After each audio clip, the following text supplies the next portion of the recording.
Running Company Barrier Breaker program. We train for various distance, half marathon up to marathon, 5K, 10K. Tonight we're just doing a workout, hill repeats. We're going to run up Mulberry Street onto Richter Ave in East Gibson. Tell me what this group specifically has trained for, how the training has gone for this intermediate group. So normally what we do is we meet for 7 weeks. We started back early May. We meet 3 times a week, Tuesday, Thursday at 6 p.m., Saturday mornings at 9 a.m. And we just get out and hit it hard. Why did you start running? What got you into it? I started running when I turned 40. Okay. When I turned 40, I realized that I could get sick. I needed to start taking care of myself. So I quit smoking, I got a hold of my diet, and I started running. What was the process? How did you really just get started? What was your first thing to do? My first thing to do was I thought I'd just put on some sneakers and go out for a run. Hey, I'm going to go out for a run. And I literally made it to the stop sign at the end of the street, and I turned around and came back. I didn't realize that, you have to pace yourself and everything. So then I just went online and I looked for a training plan to run a 5K, and I found one called the Couch to 5K. And literally it had you running and walking. So I would run for 2 minutes, walk for a minute, and I would write it on my hand. Yeah. And the first time I had to run 5 minutes, I was like, oh my God, how am I going to run 5 minutes? But now I could run 50 miles. Great. It's That's crazy. outstanding. It's crazy. Why do you think running is growing in the area?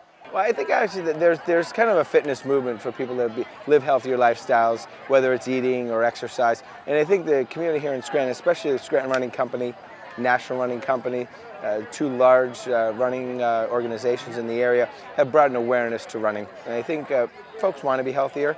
So now we have a great number of races. There's a 5K almost every weekend.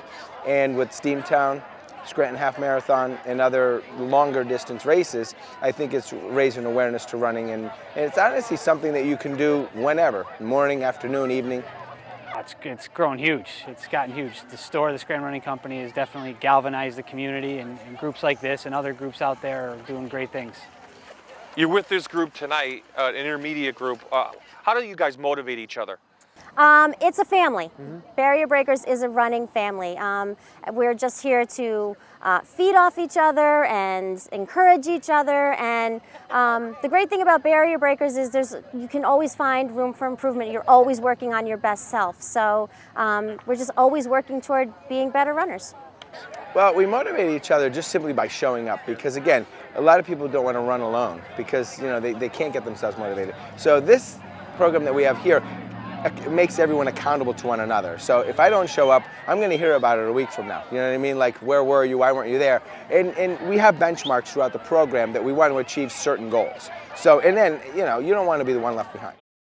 So we just got done seeing the intermediate runners run through the hills section. We go over now to Scranton Running Company. Matt Byrne joins us. And Matt, makes me wonder, how do you pick out the right kind of running shoe? Yeah, all the time people come in and say, hey, I need to be fitted up for a running shoe, and more often than not, actually, they're non-runners. We actually service probably non-runners more, if not the same as runners themselves, because you get more shoe molds, you get more options in a running shoe than you do a walking shoe. But either way, when they come in, the first thing we try to do is try to get an idea of the shape of your foot. So this is a little gimmicky, but it's a heat sensor. It gives us an idea of the shape of your foot. So we have people stand on this when we can, and then we get an imprint of your foot, which should suggest a shape of shoe, or at least a mold of shoe. This would be, or at least we turn it over, that's if you have like a real flat foot, you take up a lot of ground contact on that imprint, then we know you need a straight shaped shoe. If you have a real high arch or what we call a curved imprint, you would need a curve shaped shoe. It just makes sense. The shoe should match the imprint on there. So then we want to look at motion of your foot, and that's where we kind of get them to the video gait analysis, where we take a look, we get people to take their shoes off and run a little bit and take a look at that ankle rotation to see how much time you're spending in the pronation phase and how quickly you get to supination, and see if you need a lot of arch support or not so much, you need a soft shoe or more of a rigid shoe. And then we kind of just build the shoe around your needs from there. So, and that's basically the nuts and bolts of shoe fitting, find the shape and find the motion of your foot. What if I find the wrong shoe? Not even here, but in general, it can really hurt my feet in the long run too. Yeah, your foot's very sensitive, right? And it's got to be an intimate kind of experience, shoe and foot. So we understand that. You wear them around the store for a little bit, they feel great. Yeah. Took them home for a day or two, something's not right. We get that all the time, and that's very understandable. We have a no questions asked return policy. Come on back, we'll work with you until we get it right. So you have the right sneaker. The other part on your foot is a nice, comfortable sock.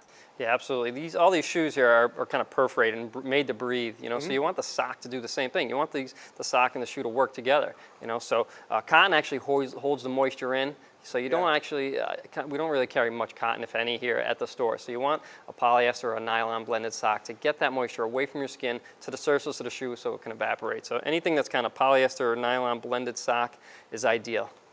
So Matt, you also have shorts and shirts and everything for running, but where are you located? Located 3 West Olive Street, right here at the Icebox Sports Complex, right across the street from Scranton High School. Well, that's going to wrap up this week's show. If you have a smartphone, make sure you download the State Park app. It has great information in hiking, biking, and fishing for every state park in Pennsylvania. We want to thank our sponsors, Sickler Bike and Sports Shop in Clark Summit and in Kingston, and Weaver's Archery in Middleburg. We'll see you next week in the great outdoors.